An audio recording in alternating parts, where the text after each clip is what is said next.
wal fadilah wa ba'd maqaman mahmudan alladhi innaka latukhliful mi'ad. Okey, baik. Amin. Oh, lupa nak pakai cepatnya dah asal itulah. Sekejap nak pakai filter. Lupa nak pakai filter. Allah.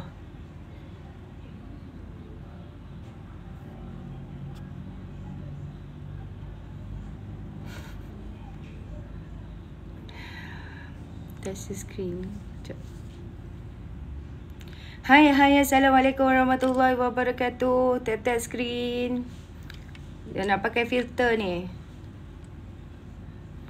Apa ke buruk sangat filter ni? Makin buruk aku nampak mukanya pakai filter. Filter ni bukan ke untuk cantik? Sekejap. Apa fungsi filter ni bila kau nampak teruk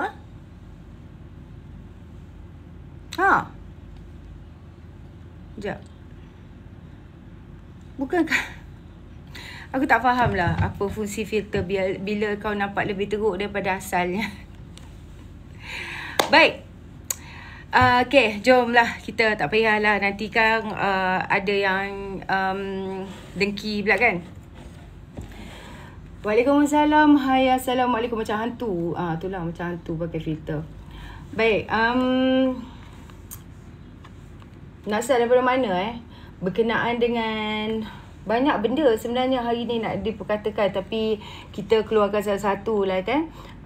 Walaupun ada mengatakan bahawa dia kata lagi senang waktu COVID sebab kononnya sekarang harga barang naik sekali. Bila kita lihat sebab apa walaupun menganggap lebih senang waktu berkenaan dengan COVID tu sebab dia kena duduk rumah.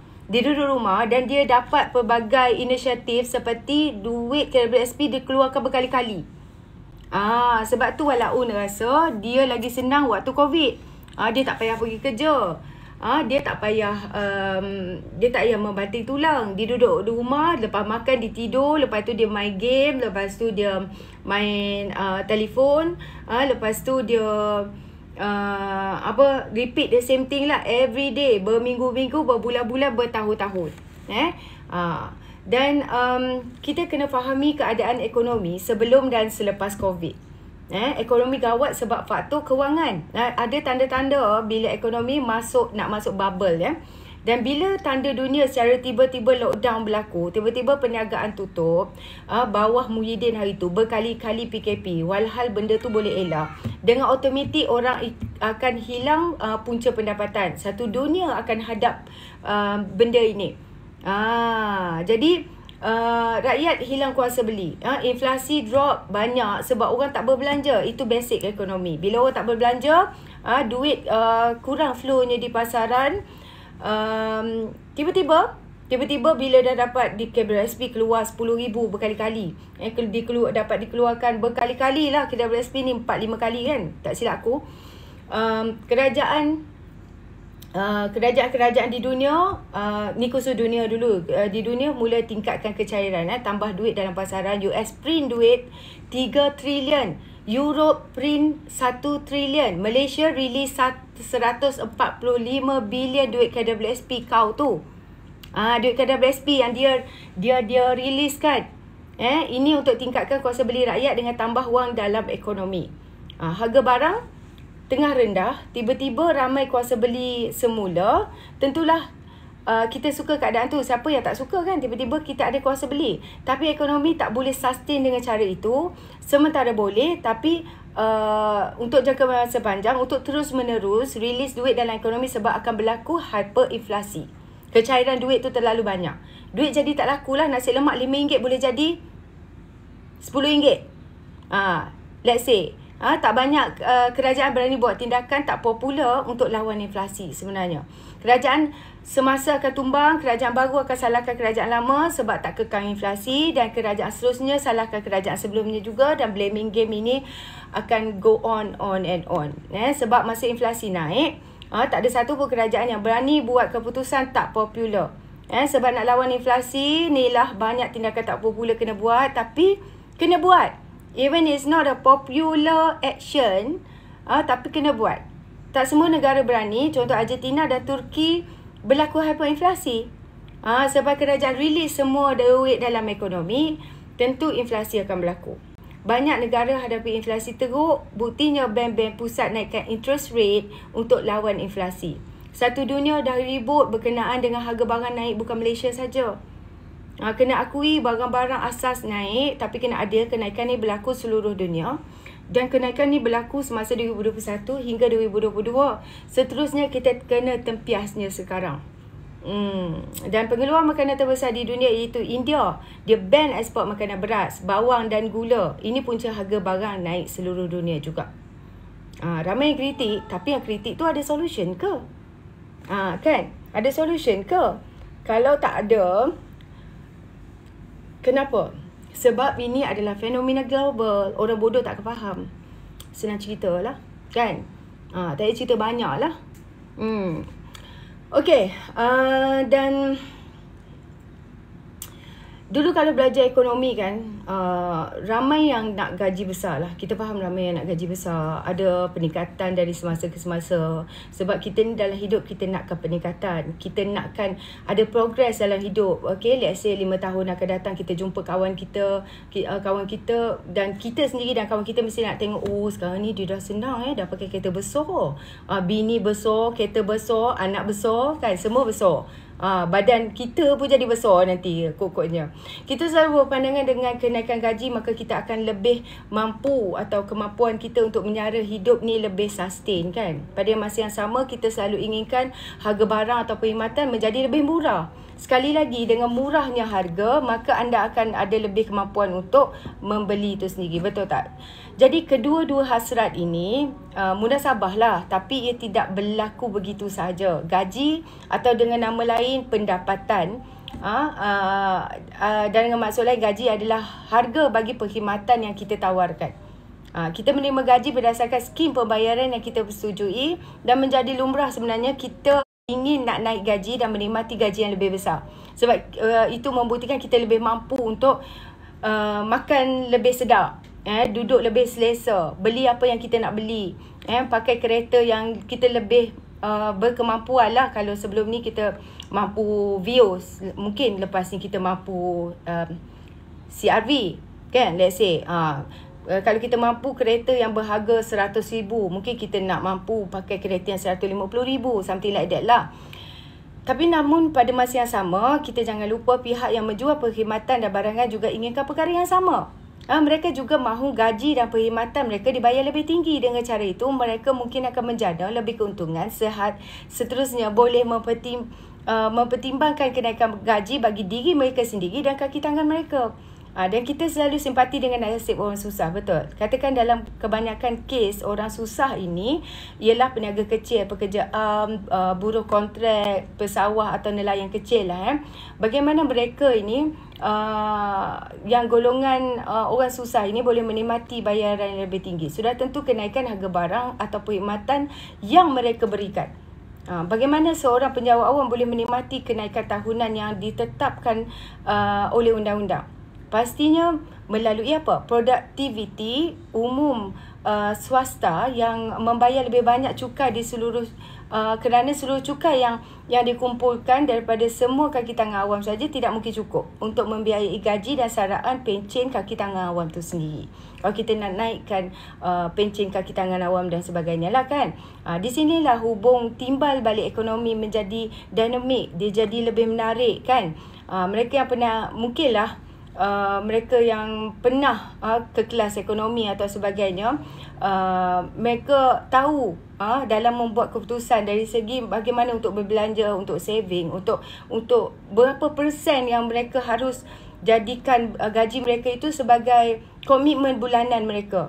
Di sini fungsi kepentingan self-interest itu berperanan dalam ekonomi. Ia sejenis tingkah laku manusia yang gembira bila sesuatu yang menguntungkan diri sendiri, tetapi tidak gembira bila sesuatu menganggap merugikan diri sendiri. Betul tak? Jadi semakin kita tahu, kita berpeluang bertanya diri sendiri sama ada kita adalah orang yang dia suka kepada, macam mana nak cakap Ada orang yang suka menipu diri sendiri dengan mengatakan dia mampu begitu begini. Tapi orang kata alah, kalau gaji besar keraknya besar. Sebab kita suka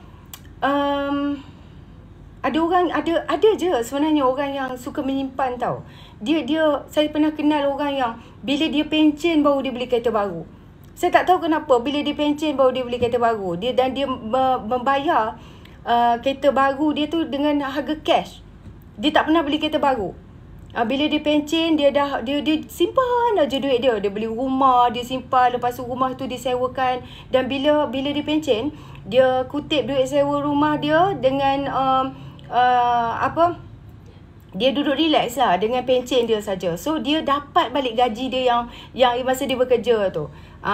Kan. Jadi tak semua orang boleh mampu buat seperti yang dia buat lah kan. So saya sendiri pun kita ni lebih-lebih ke perempuan, kita suka bertampilan menarik, kita suka baju rasa macam walaupun dah sebilik baju kita tu, rasa still tak ada baju lagi, still nak beli baju lagi kan, mengikut fashion semasa dan sebagainya. Dan saya lihat hari ni ramai yang sindir Rafizi sebagai raja formula lah. Bagi saya seorang pemimpin kena banyak idea lah. Dan memang sesetengah idea tak berjaya sepenuhnya, hanya dapat dilaksanakan bila sesuai, malah ada yang berjaya. Sepanjang sejarah banyak contoh idea yang hanya terpakai kemudian. Termasuklah misalnya memiliki PM daripada Parti Pelbagai Kaum. Walaupun sebenarnya BN adalah konsep yang sama pelbagai kaum juga. Tetapi kita nampak Datuk Seri Anwar Ibrahim sekarang ni menjadi Perdana Menteri daripada satu parti yang di dalam partinya ada parti berbilang kaum. Sekian lama kita dapat Perdana Menteri daripada satu parti, itu UMNO itu sendiri. Kita tahu UMNO hanyalah parti Melayu sahaja. Saya dah lama tak beli baju. Ulang-ulang tu je yang sama. Berjalan apa lagi? Alah sis. Tak apa, insyaAllah rezeki tu akan datang bila tiba masa ni. Dalam hidup kita ni, kita akan lalui. Saya percaya dan saya ni orang yang selalu suka baca buku berkenaan dengan kehidupan lah. Dalam kehidupan ni, kita ada certain stage yang kita lalui. Life is a journey tau sis. Bukannya life, bukannya satu macam orang kata persinggahan lah apa kan. Tapi it's a journey. Dan journey itu akan membuat anda matang. Lebih berilmu. Akan membuat anda ni lebih kuat lagi. Semuanya lah. Okey, jadi memiliki banyak idea atau formula adalah tanda seseorang berusaha menawarkan penyelesaian isu ataupun masalah yang timbul. Ia jauh lebih baik. Jauh sebenarnya lebih baik daripada tidak berbuat apa-apa. Seperti zaman Perikatan Nasional 33 bulan yang lampau lah. Yang formula Rafizi sebenarnya pernah dipakai untuk tetapkan harga minyak satu masa dulu. Saya tak kata semua pandangan Rafizi ni mesti dipersetujui. Tapi jika kita ada semua pandangan beliau tidak dipersetujui, saya fikir pengkritik mungkin tidak sedar diri mereka termasuk ke satu perspektif yang kita boleh nampak orang ini adalah orang tidak rasional lah kan. Dan itulah sedikit lah ekonomi. Saya tak gerti sangat. Mungkin ada kawan-kawan yang lebih pandai lagi. Semalam kita ada komen juga berkenaan dengan seorang ustazah yang bergelar datuk yang telah ditukar daripada menjadi penceramah. Dan seorang ulama PAS ini dakwa pihak berkuasa agama sebagai lemah iman kerana batalkan ceramah isteri dia. Siapa suaminya tu? Siapa isterinya tu? Datuk Dr. Nur Hafizah kan? Musa. Hebat ulama PAS. Dr. Azhar Yaakob boleh ukur lemahnya iman penguat kuasa agama yang batalkan ceramah isterinya Ustazah Nur Hafizah Musa di masjid. Bila ulama PAS sewenang-wenangnya anggap autoriti agama itu telah lemah iman kerana tindakan tidak membenarkan isteri dia lah untuk berceramah di masjid. Sebab isteri dia ni jelas adalah ulama syura PAS. Dan sebab itulah kita tak nak orang-orang kita pun merentan berkenaan kenapa bagi ulama syura ni kan berceramah di pentas yang kita tahu. Kita tak nak orang politik yang kepatian ini untuk masuk ke masjid dan berceramah secara bias lah kan, macam berat sebelah. Dan apa yang kita lihat, Khawarij sesat bukan kerana lemah iman, lemah ibadah atau ilmunya, tapi kerana gelojoh menghukum keimanan orang lain. Walau banyak sebab kerana larangan itu wajar.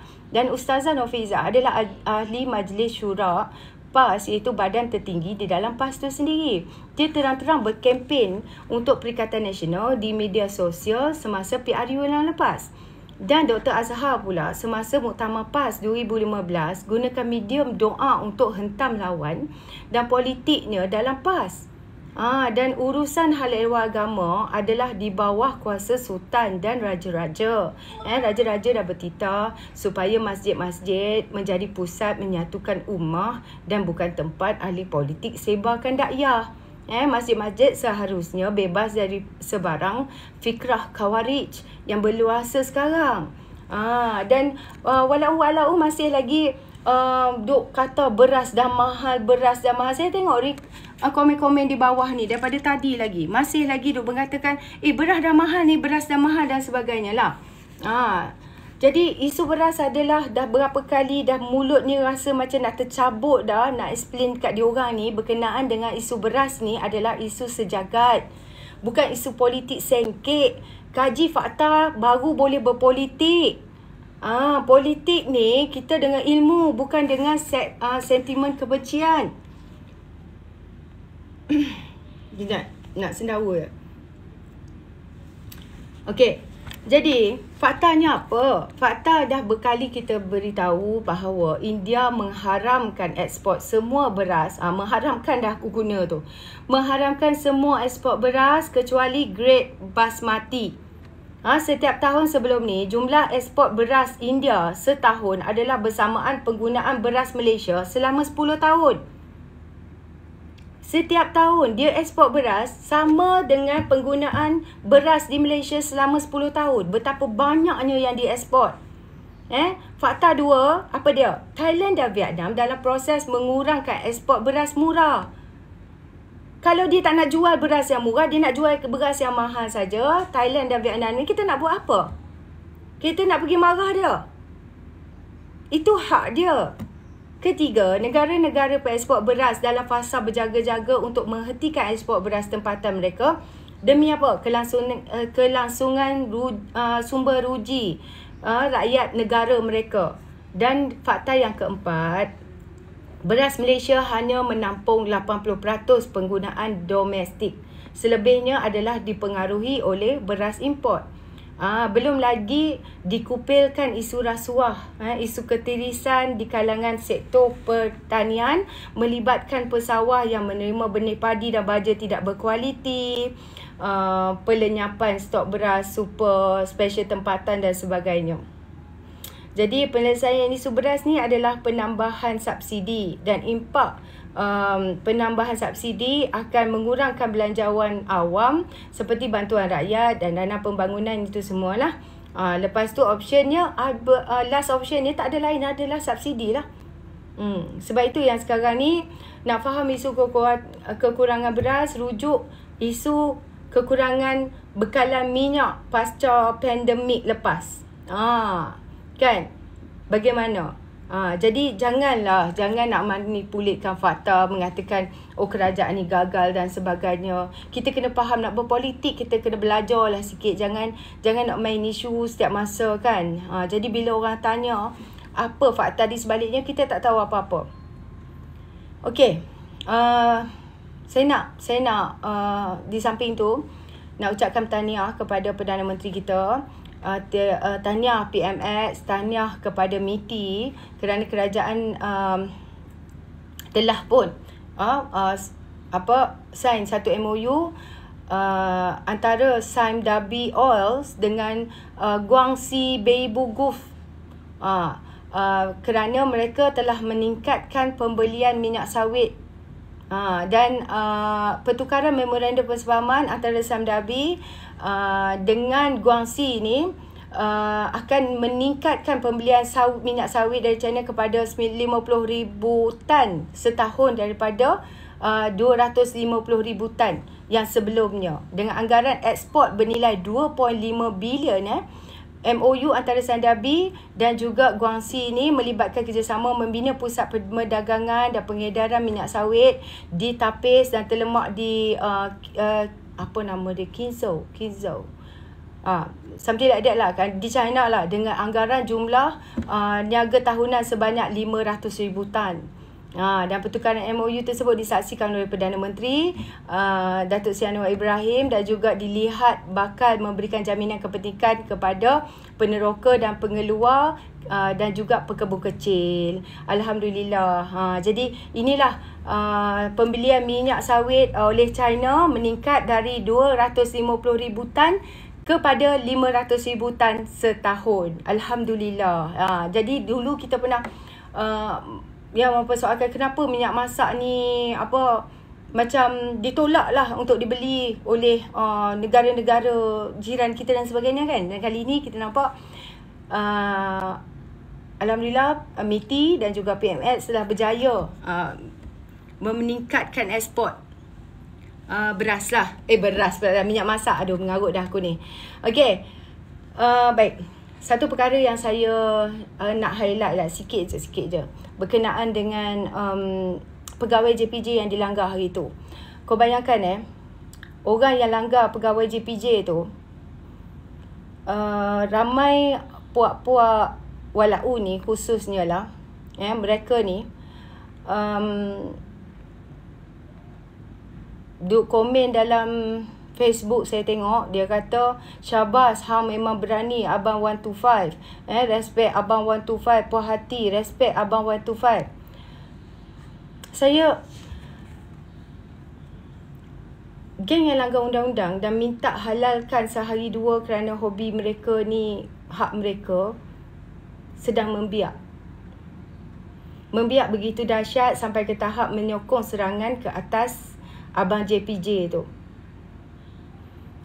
Diorang ni tak ada lesen, road tax mati, insurans tak ada, bawa motor macam apa, lepas tu merasakan benda tu biasa je langgar undang-undang, siap langgar orang lagi. Depa rasa itu adalah kelakar. Nasib baik tak mam katanya. Masya Allah. Bila saya baca kan, saya rasakan kalau itu bapa kamu, kalau itu abang kamu, kalau itu adik kamu, kalau itu pakcik kamu, kalau itu kamu sendiri, kamu ingat itu kelakar ke?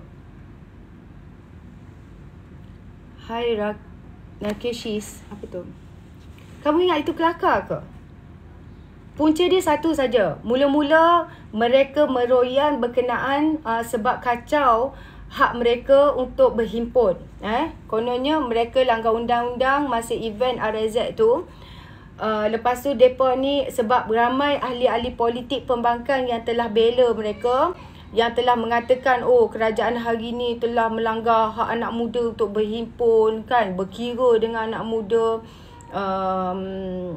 Yalah, apa salahnya berilah mereka sehari dua, lepas lah, tak payahlah nak buat Roblox dan sebagainya kan. Inilah Depa jadi besar kepala tau, sebab ramai yang sokong. Lepas tu puak-puak pembangkang pula yang ada kunci syurga tu telah komen di luar parlimen hari tu aku tengok. So dia bila dah puak-puak pegang kunci syurga ni backup, dia rasa dia patuh syariah lah tu. Dah anggap itu adalah lesen besar untuk dia ni langgar undang-undang ke macam mana. Lepas tu satu lagi kes rider Food Panda tu. Padahal rider tu steady je. Yang viralkan, yang kecam kau-kau ni budak-budak Perikatan Nasional, dan seorang lagi yang termasuk juga adalah Menteri Besar Kepala Bapa Hang. Jadi sekali lagi kita berasa kita ni seolah patuh syariah bila kita ni langgar undang-undang. Sebab undang-undang dunia saja, betul tak? Jadi itulah pasal lesen tak ada depa boleh halalkan bila tak kena geng dengan depa. Kan dia orang ni meroyan buat press conference.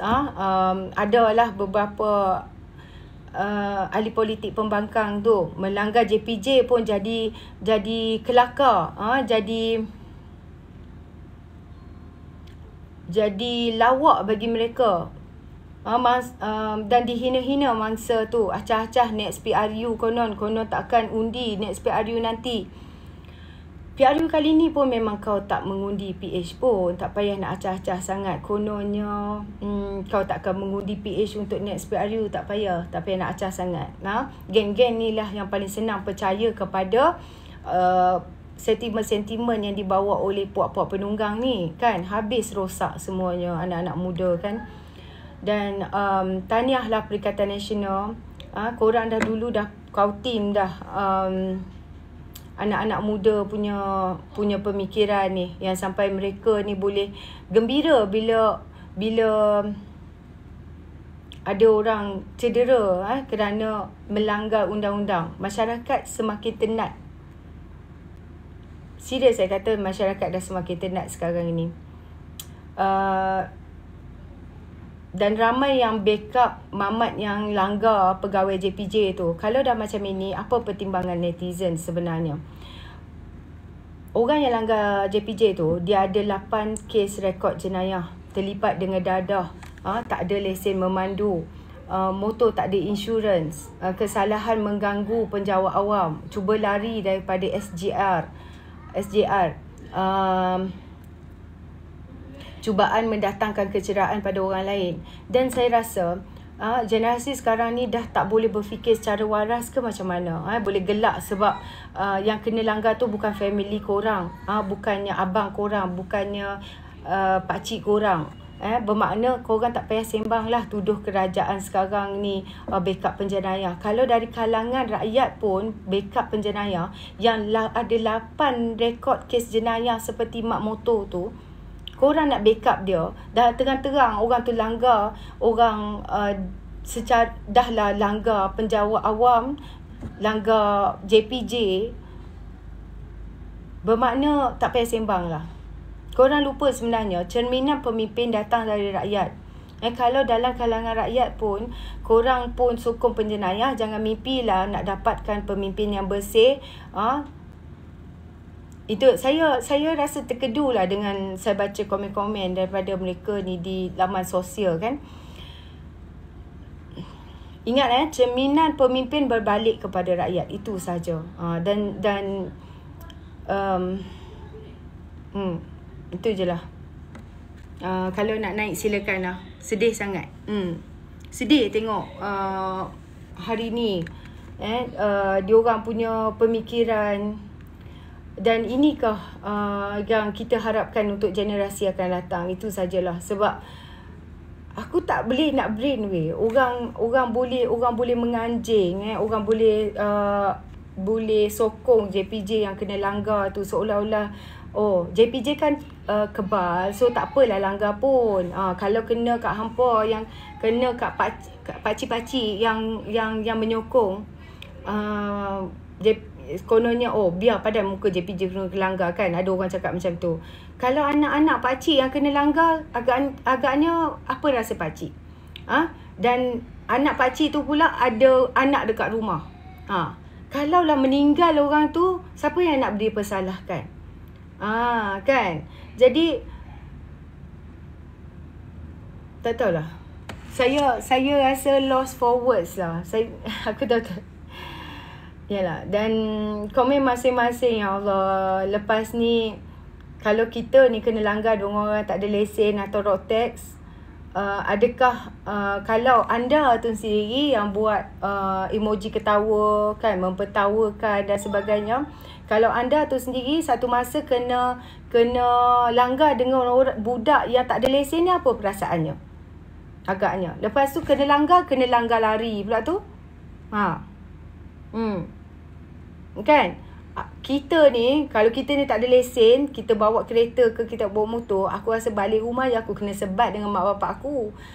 Tak adanya dia nak salahkan orang lain, salah kau sendiri. Dah kau tahu kau tu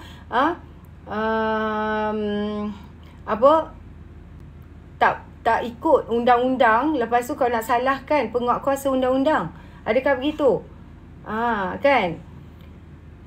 Dah tu untuk apa kita ni ada penguatkuasa undang-undang, kita ni ada undang-undang kalau kita tak nak ikut undang-undang.